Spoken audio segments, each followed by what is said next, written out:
Well, good morning, everyone, and thank you again for joining me. This is our first segment for 2022 of Broker's Corner. And what we're going to do today is we're just going to cover the first page of the as-is contract. A lot of our newer agents have been asking, hey, can we just get a really quick summary of how to fill this out, just so that you have a reference.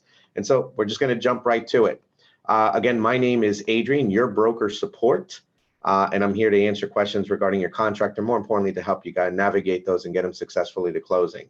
So let's jump right over there. So I'm going to just make the screen a little bit bigger for you guys so you guys can see it, and should be right about there. Ultimately, all we're looking at, guys, is let's start with the first line, right? So line one, who represents the seller, who has the right to convey ownership on this property.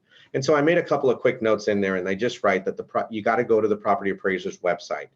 I know that a lot of agents will say, well, who is the seller? How do I find out who the seller is? And there's really only one really good right way to do this. When you go to the property appraiser's website for that particular property, scroll down halfway to the middle, and you'll see that my next line here says verify the names against the deed.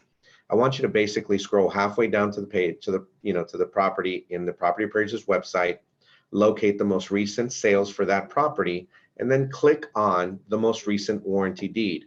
And what that warranty deed is going to tell you, it's going to basically tell you who is granting their rights of ownership to the property. And so those are the names that you put in there. I also want to be clear in that if there's more than one name, then more than one name needs to be on this contract. If it's 4 people, if it's 5 people, all of them need to be represented on the contract. If there's only one name listed, but it says et al., that's Latin for and others, that just means you got to ask a few more questions. Who are the others? And that might give you insight that if the property is either located it's titled inside of a trust or an estate, and you just got to ask a couple more questions. But ultimately, you're going to get that information directly from the property appraiser's website, pulling the most recent warranty deed on the property. We're going to move forward and just assume that for the sake of this contract, my buyers happen to be Minnie Mouse and Donald Duck, because I love me some controversy. Minnie had a falling out with Mickey Mouse. You get the idea. So then we're going to keep moving.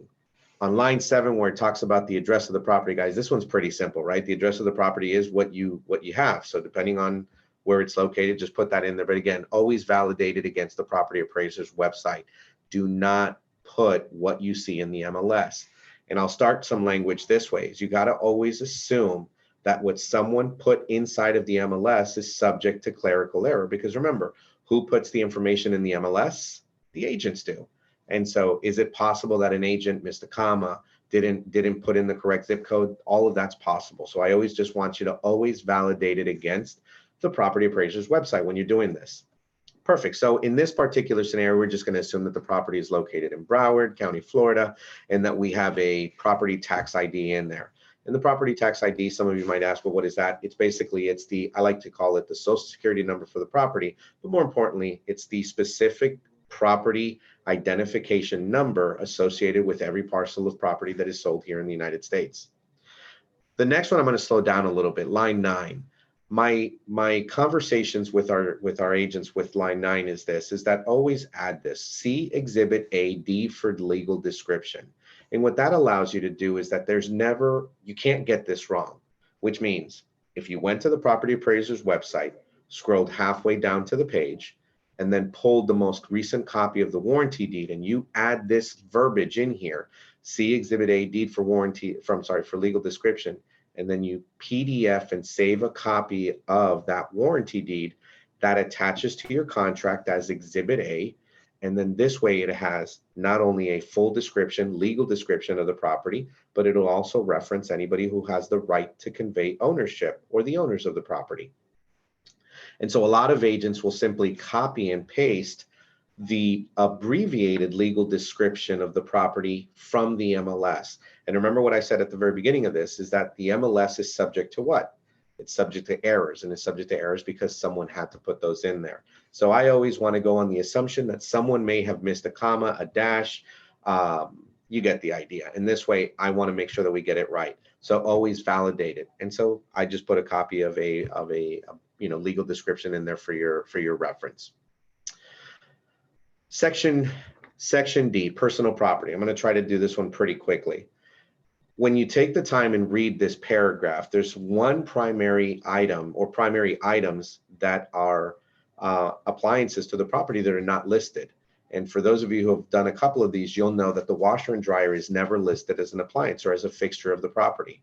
So what the risk there is that if and I use the example, you show a property and it's got these beautiful Samsung washer and dryer combos, and you've seen these, they're stainless this or electric red. Anyways, my point is that if you didn't protect the buyer in the contract and wrote no washer and dryer, the seller ultimately has and may have the right to remove them prior to the closing of the transaction, and then you would be stuck, or you would have a very uncomfortable conversation with the buyers. My position is this, is that if it's something that's worth noting, and I use the example here like ceiling fans, I like saying stuff like Tommy Bahama ceiling fans or these really, really ornate light fixtures, make sure that you make note of those items, label them specifically in this little section, and more importantly, your washer and dryer. Be specific, because there's nothing worse than buyer saw the red Samsung washer dryer combo model, whatever it was, and then come closing, it was replaced with a inferior model. And good luck trying to explain that our contract does not have a provision for that. The other couple of quick items that are changes for some of you is, remember that the thermostats are those digital electronic Nest thermostats that cost $400 or $500. If a buyer saw that at the onset of the showing, that item needs to stay, which is why it's written that way. The doorbells, there's nothing more frustrating than a deal going south because a Ring doorbell that was once there when they saw the property is now not there at the closing. So for you listing agents, make sure that you address that in your listing agreements, that those items stay. And if they're being removed, make sure that they're removed way before the property is ever shown to the public. Last but not least is make sure that that the mounting hardware for and I should say the brackets for those TVs, because a lot of us have, and a lot of buyers and us have installed these TVs and they're hanging on the walls. How frustrating is it that when a buyer goes to do the walkthrough the day of or the night before they're scheduled to close, not only is the mounting brackets gone, but there's these giant holes in the wall. So my solution to that is two parts, guys. If you're the listing agents, advise your sellers that those mounting brackets will remain. And it's not because anybody wants the mounting brackets, it's because nobody wants the holes. So either the fixture, in this case, the mounting brackets stay and they move through to the next buyer, or during the time that the property is being shown, instruct the seller to remove those items, the televisions and the wall mounts, remove them and have those all patched up prior to showing so that it's no longer an issue. So hope that helps a little bit. On paragraph E, the following items are to be excluded from the purchase. And I use the simple example, this grill island patio or a Samsung refrigerator in the garage. And the reason I point out to this, imagine for a moment, you get to a property, you see this grill island patio in the back and everybody's excited, but unbeknownst to you, it's on wheels and it's mobile, which means the seller has every opportunity to take it. Unless you address those specific items in the contract, they can cause an issue later. So just make sure you're paying attention to that. We're going to assume, just for the sake of moving this along, we're going to assume a $689,000 purchase price. One of the questions that I get a lot is, well, how much, Adrian, is enough to put into escrow? I'm going to play devil's advocate and answer it both ways for you.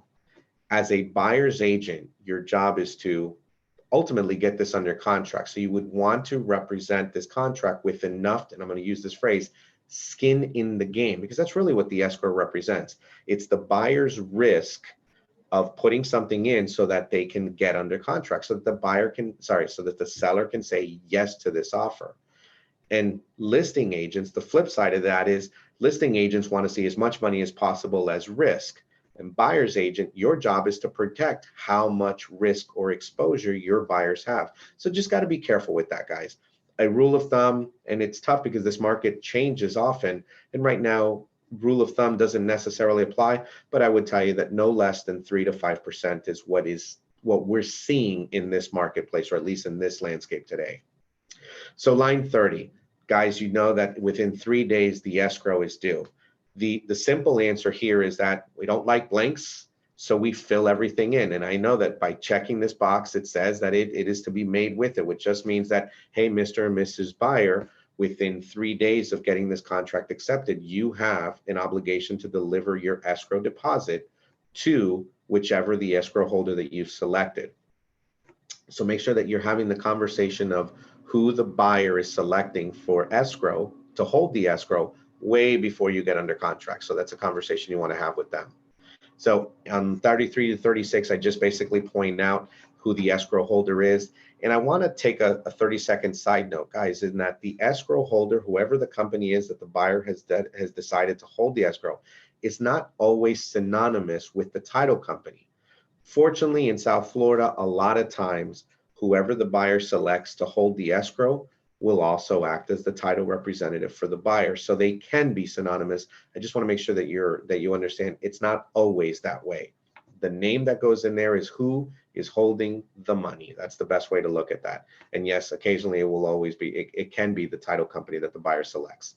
Make sure you don't leave blanks, because it is from this contact information, both email and phone number, that you will instruct your buyers to reach out to. Because remember, wire fraud is out there, it's rampant, and you never want anybody to fall victim to that. So you want to make sure that you're explaining to the buyer, hey, look, Mr. and Mrs. Buyer, the information that we put in there is for you, so that when you get to your contract's position of sending out wire instructions, you're always validating it against this contact information, never against the email's contact information, because those fraudsters are out there and they're dying, and they're really good at making it look like this title company or escrow holder. So just make sure that you explain that to them.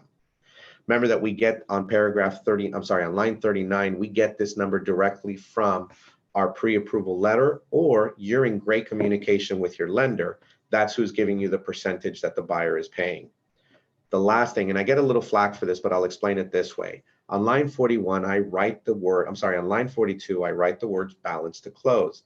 And the reason I write balance to close instead of just simply doing the math, 689 minus 15,000 would be the balance. The reason I don't write it out is because as you negotiate your contracts, so work with me here for a second. Imagine that you send out your contract for 689 and the seller says, you know what, no, don't like 689. I would like to counter it to 700,000. And then the buyer says, there's no way I'm doing 700,000, but I'll do 690. Then at that point, understand that there's going to be 3 corrections, 3 strike-throughs, and 3 sets of initials from both buyer and seller to agree to that price. Which means every time you make those corrections, then this bottom number would have had to have changed as well. And if you write balance to close, it moves with the contract. I hope that made sense. On line 45, I always advise, please, whatever you do, do not leave this line blank. Nothing more frustrating than seeing a contract that has no time for acceptance. And basically, guys, the risk there is simple. If you send out this contract without a time for acceptance, your buyer is locked into this contract until the seller declines and officially denies the offer. So I'll play this out. Imagine you send out a contract with no time for acceptance. The buyers have not received a response from the sellers in a week or a week and a half has gone by. Most of us wouldn't argue that our buyer would get antsy and said, hey, I want to present other offers on other properties I've seen. If you do that with this being blank, you can inadvertently create an opportunity where the buyer is responsible for 2 contracts. And again, that's a conversation you would much rather avoid.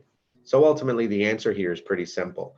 Most wouldn't argue that about 3 to 5 days is ample time to put in for offer acceptance. So I'll just write in here 3 through 5 days. Now, you don't write 3 to 5 days. You actually put in the day, just count them forward 3 to 5 days. And as we wrap up the first page, I'm going to move one more step here because it just wraps us up. On line 553 of the second page of the contract is the closing date of your contract. The one thing I want to caution you here, and I know that we're going to skip around a little bit, but it'll make sense, is make sure that this date does a couple things. And I think it's easier to teach you what days not to let this fall on, and then everything else is up for grabs. So the easy way to understand this is we don't close on Fridays. just because if something goes wrong, your buyer or sellers are now waiting until the very next week, because you're not closing on a Saturday, a Sunday, and chances are you're not closing on Monday because the title company set up appointments for Monday. So my point here is you don't close on a Friday, Saturday, or Sunday, and you don't close the last day of the weeks, or I'm sorry, you don't close the last week of the month, for the simple purpose, guess who else is trying to close the last week of the month? Everyone and their mother. So try to avoid those parameters, and then everything else is fair game. And then lastly, you want to make sure that your closing date is beyond the time for your loan commitment period. Now that'll make more sense in another video. I hope this was informative, guys. And again, we look forward to doing more of these in the near future, and we'll go from there. Enjoy the rest of your afternoon. Bye-bye.